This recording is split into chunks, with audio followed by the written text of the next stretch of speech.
कल जहां गंगानगर पर बनने वाला पुल गिर गया था, वहीं आज रुड़की के विधायक प्रदीप बत्रा ने बताया कि पुल गिरने का खास कारण अचानक से गंगा नहर में छोड़े गए पानी का रहा।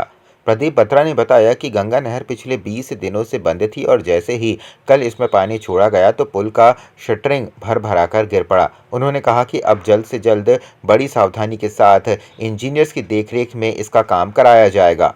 देखिए, शटरिंग करी गई थी अभी और नहर बंदी थी। नहर बंदी के दौरान शटरिंग जो है रेते पे रखी गई थी और कल अचानक पानी चलने से जो है ये हादसा हुआ है। तो मैं सोचता हूँ कि अधिकारियों को ध्यान रखना चाहिए कि पानी चल रहा है नहीं चल रहा है। यूपी और उत्तराखंड के सामंजस्य कहीं नहीं रहा। पानी चलाने से पहले एक बार चेतावनी देनी चाहिए, पानी चल रहा है। तो मैं तो शटरिंग अभी खड़ी थी, तो शटरिंग क्षतिग्रस्त हुई है और आगे गुणवत्ता के ध्यान के लिए और लापरवाही के लिए अधिकारियों को बोल दिया गया है, चाहे वो एक्सएन हो, चाहे हमारे ईएनसी हो, हमारे जेईई हैं, वो लगातार इसकी मॉनिटरिंग करेंगे और बहुत अच्छा सुंदर मजबूत पुल बनेगा और लोगों के लिए बहुत लाभकारी सिद्ध होगा। किसानों को पशुओं और मुर्गियों की बिक्री को बेहतर तरह से उपलब्ध कराने के लिए पशुपालन विभाग ने आईटीबीपी के साथ विशेष एमओयू किया है। इस बात पर उत्तराखंड के पशुपालन मंत्री सौरभ बहुगुणा ने कहा है कि उत्तराखंड के पशुपालकों, मत्स्य पालकों और मुर्गी पालकों को अपने सामान का व्यापार करने के लिए मार्केट उपलब्ध कराना हमारा मुख्य मकसद है, जिसके लिए आईटीबीपी एक नामी संस्थान है। साथ ही उन्होंने कहा कि प्रधानमंत्री नरेंद्र मोदी का लक्ष्य है कि पशुपालकों और दुग्ध पालकों की आय दोगुनी हो। उसके लिए ये कदम कारगर साबित होगा और ये पर्वतीय क्षेत्रों में कुल 200 करोड़ रुपए का व्यापार उपलब्ध कराएगा। ये देखिए, कोशिश थी पशुपालन विभाग की कि उत्तराखंड के पशुपालकों को, मत्स्य पालकों को और हमारे कुक्कुट पालकों को एक chain of marketing, chain of line मिले, जिससे कि उनका जो सामान है, उनके जो बकरी है या वो ट्राउट फार्मिंग है या वो हमारे कुक्कुट है, इनको मार्केट अवेलेबल कराना हमारा मेन मकसद था। और आईटीबीपी एक बहुत बड़ी संस्था है, एक नामी संस्था है हमारी, और 8 महीने से चर्चा चल रही थी। लेकिन आज मैं पूरे प्रदेशवासियों को और मुख्यमंत्री जी को सबसे पहले धन्यवाद दूंगा, जिनके सामने ये एमओयू हुआ। केंद्रीय मंत्री, गृह मंत्री अमित शाह जी को और प्रधानमंत्री जी का जो सपना है कि पशुपालकों की, अपने दुग्ध पालकों की, मत्स्य पालकों की आय दुगनी करनी है, उस पर ये कदम जो है काफ़ी साकार होगा। आज एक एमओयू पशुपालन विभाग के सचिव महोदय और आईटीबीपी के आईजी साहब के मध्य माननीय मुख्यमंत्री जी उत्तराखंड सरकार और माननीय पशुपालन मंत्री जी उत्तराखंड सरकार की उपस्थिति में किया गया है। इससे हमारे जो सीमांत क्षेत्र हैं, जो हमारे वाइब्रेंट विलेजेस हैं, वहाँ के जो पशुपालक हैं और जो भेड़ बकरी का व्यवसाय कर रहे हैं, मुर्गी पालन का व्यवसाय कर रहे हैं, उन लोगों को एक ओपन मार्केट अवेलेबल हुआ है।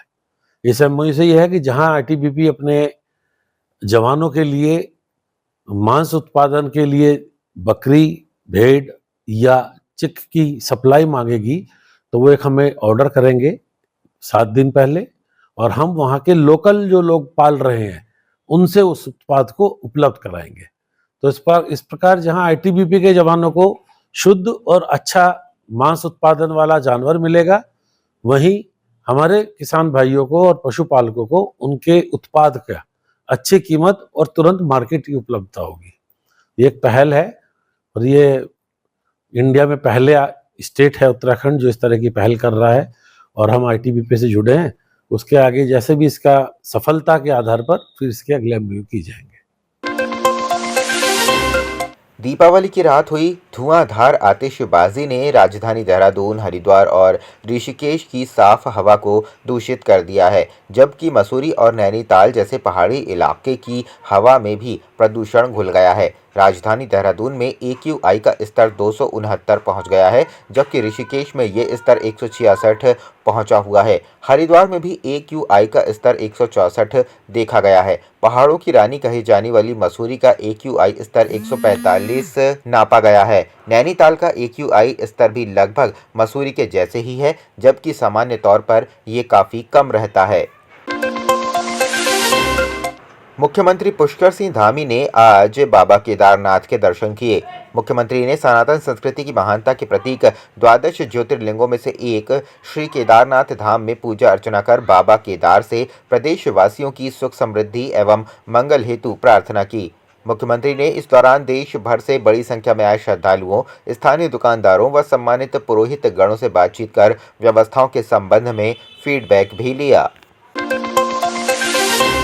पहाड़ों में जहां दीपावली पर्व बड़े ही हर्षोल्लास से मनाया गया, वहीं चमोली जनपद के नंदा देवी बायोस्फीयर के बफर जोन गुलिंग, खोलारा, ताली, कुंवारी पास, पंगार चुला, लाड़ करजन ट्रैक, गोरसों जैसे अल्पाइन विंटर ट्रैकिंग डेस्टिनेशन पर्यटन स्थल भी दीपावली के वीकेंड को लेकर पर्यटकों से गुलजार हो गए हैं।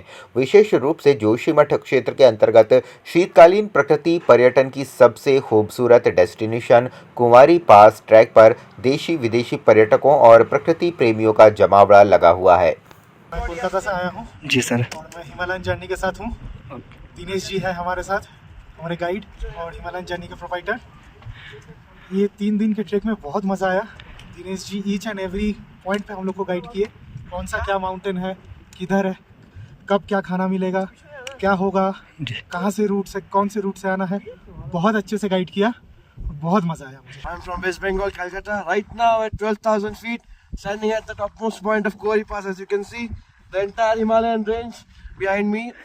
This would not have been possible without the help of the Himalayan journey and our group, the lovely Dinesh ji. He took care of us in each and every step. The food that was provided was lovely, was very nutritious, fulfilling. The tents that we have, like especially I'll tell you, at Khulara, there's -degree temperature, but the 4-class tents that we had, they were brand new. We could feel that there's icing on top of the tents, but the inside of the tents was warm. That is the level and the professionalism that the Himalayan journey will provide you. मैं बहुत सालों के बाद जो अभी तक देख रहा हूँ, मैं 1900 में जब ब्रिटिश ने इसको डिस्कवर किया था, उसके बाद भी अभी तक मैं जो देख रहा हूँ कि बहुत ज़्यादा टूरिस्ट इस ट्रैक पे आ रहे हैं। अभी तक 2-4 ग्रुप मैंने लगातार ब्रिटिश के कुंवारी पास किया है, जो 5 नाइट 6 डेज का ट्रैक है लॉर्ड कर्जन। तो स्टार्ट रामनी से करें और ओली से करें तो 5 नाइट 6 डेज का ट्रैक है ये। तो बहुत ज़्यादा मात्रा में अभी ब्रिटिश दोनों साइड से लगातार ब्रिटिश टूरिस्ट देखने के लिए मुझे मिला है अभी बहुत ज़्यादा। दीपावली खुशियों और उत्साह का पर्व है। पुलिस ने विभिन्न थाना क्षेत्रों में निवासरत लगभग 2072 सीनियर सिटीजन्स, जिनमें से 260 सीनियर सिटीजन्स जो अकेले निवास करते हैं, उनके घर जाकर उनके दीपावली के पर्व पर दून पुलिस परिवार की ओर से अपनी शुभकामनाएं दी। इस दौरान एसएसपी देहरादून के निर्देशों पर सभी सीनियर सिटीजन्स को मिष्टान्न भेंट कर उनसे आदरपूर्वक उनकी कुशल क्षेम पूछी गई। साथ ही उन्हें सुख दुख की हर घड़ी में दून पुलिस के हर पल उनके साथ होने का एहसास दिलाया गया।